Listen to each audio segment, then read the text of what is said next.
এখন আমরা আছি বরিশাল বিশ্ববিদ্যালয়ের ঠিক পাশে ভোলার রোডের মাথায়। মির্জাগঞ্জ দিয়ে যাত্রা শুরু করার পর কইছিলাম যে আমরা বরিশাল যাই একটুখানি স্টে করবো, কারণ বরিশালে কিছু মালামাল আছে। তো ওই যে খেজুর এবং বরিশালের কিছু স্বেচ্ছাসেবী মানুষজন যারা মূলত বিভিন্ন কলেজে পড়ুয়া, এই জায়গায় যাদেরকে দেখতেছেন ওরা হচ্ছে অমৃতলালের কিছু মানে উদ্যমী তরুণ। তো ওরা কিছু পোশাক সংগ্রহ করছিল, নারী পুরুষ শিশু। তো পোশাকগুলো সংগ্রহ করছে বরিশাল থেকে, ওই পোশাকগুলো আমাদেরকে দেওয়ার জন্য। ওরা আসলে মূলত টাকা সংগ্রহ করে নাই, ওদের ফান্ড নাই। তো আমার সাথে যোগাযোগ করলো, যোগাযোগ করার ফলে বললাম যে ঠিক আছে, আমরা যেহেতু ট্রাক নিয়ে যাচ্ছি, আমাদের ভেহিকেলসের ব্যবস্থা আছে, তোমরা আমাদেরকে মালামালগুলো দিতে পারবা। তো ওরা এই সকালে 5:30টার সময় ওরা আমাদের কাছে আসছে মালামালগুলো নিয়ে। তো এত সকালে আসলে অটো ম্যানেজ করা কিংবা এত সকালে ওরাও নির্ঘুম রাত পার করছে। এই একটা মানে রাত গেল দিনের মতো করে, কিভাবে কি গেল জানি না। গতকালকে রাতটাও এভাবেই গেল। তো যাই হোক, আসলে কিছু মনেই হইতেছে না। ওরা আমাদের থেকে আসলে অনেক বয়সে ছোট, তারপরেও দেখতেছি যে মানে কোনো ধরনের ক্লান্তি নাই।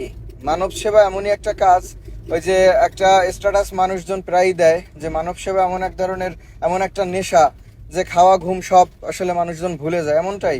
তো মানুষের জন্য দেশের একটা ক্রান্তি লগ্ন চলতেছে। তো এই মুহূর্তে সবাই যে যার জায়গা থেকে পারতেছে সে হচ্ছে সহযোগিতার হাত বাড়াই দিতেছে। আমরা একটা সময় দেখতাম মানবতার দেয়াল টাঙানো থাকতো, সেখানে মানুষজন কাপড় দান করতো। তো ওরা আজকে একদিনের প্রচেষ্টায় এত সংখ্যক মানে কাপড় চোপড় সংগ্রহ করতে পারছে। এটা বোঝা যায় মানুষের আন্তরিকতা। আসলে আমি আমাদের উপজেলা থেকে ফান্ড সংগ্রহ করছি।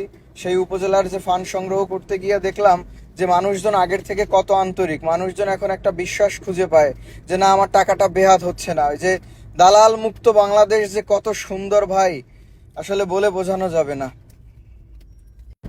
টিএসসিতেও দেখলাম মানুষজন স্বতঃস্ফূর্তভাবে মানে ত্রাণের জন্য টাকা পয়সা দিতেছে। তো আসলে এটা মানে একটা নজিরবিহীন নতুন একটা বাংলাদেশ। দেখলাম যে সেই ত্রাণ তহবিল সংগ্রহ করতে গিয়ে মানুষজন হিমশিম খাইতেছে।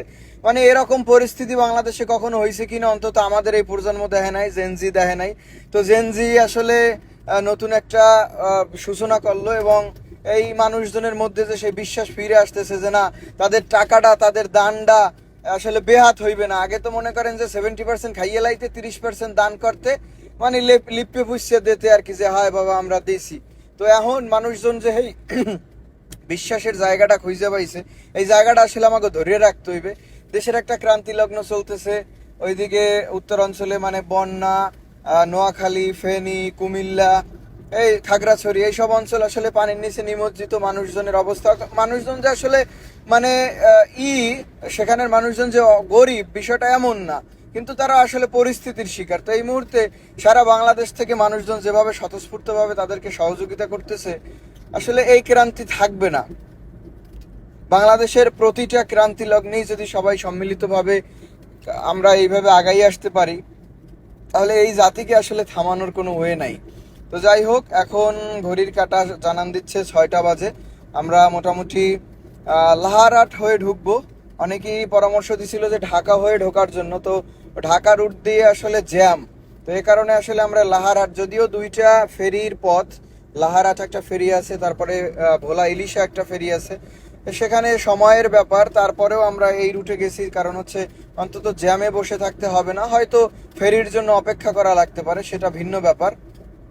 তো যাই হোক, সবার কাছে দোয়া চাই আমরা সেই উদ্দেশ্য যাতে সফল হয়, এবং আমরা 7 জন যাচ্ছি, মোটমাট 7 জন যাচ্ছি, ড্রাইভার সহ আর কি। তো আমরাও যাতে মোটামুটি সেফে থাকতে পারি, আল্লাহ যাতে আমাদেরকে হেফাজত রাখে, সহি সালামতে যাতে আবার ক্রান্তি কাটার পরে আমরা ফিরে আসতে পারি, সেই দোয়া চাই। আপনারা যে জায়গা থেকে আছেন দেখছেন, আমাদের জন্য দোয়া রাখেন। আর যারা এই মুহূর্তে আসলে উদ্ধার কার্যক্রম বলেন, ত্রাণ কার্যক্রম বলেন, সহযোগিতা বলেন, যেভাবে করতেছে, সবার দান, সবার প্রচেষ্টা আল্লাহ তাআলা কবুল করুক। মানুষের জন্য মনুষ্যত্বের একটা মানে জাগরণ দেখা যাচ্ছে পুরো বাংলাদেশ জুড়ে। তো এই মনুষ্যত্বের চর্চা যাতে আমরা আসলে সবসময় করতে পারি, সেটা উত্তরাঞ্চলের বন্যা হলে দক্ষিণ অঞ্চলের মানুষ যেমন ছুটে যাবে, দক্ষিণ অঞ্চলে বন্যা হলে উত্তরাঞ্চলের মানুষ ছুটে যাবে, এরকম মানে আমি বোঝাতে চাইছি প্রতিটা প্রাকৃতিক দুর্যোগ বলেন, প্রতিটা দেশের ক্রান্তি বলেন, আমরা যাতে সবাই পুরো বাংলাদেশ সম্মিলিতভাবে সেটাকে মানে সেই যে বন্যা কিংবা দুর্যোগ, সেই দুর্যোগের ভয়াবহতা কিছুটা কমানোর চেষ্টা করি। আসলে প্রাকৃতিক দুর্যোগ আসলে এটা কতটা, কিংবা মানবসৃষ্ট দুর্যোগের পরিমাণই বেশি, মানবসৃষ্ট দুর্যোগই বলা চলে এটা।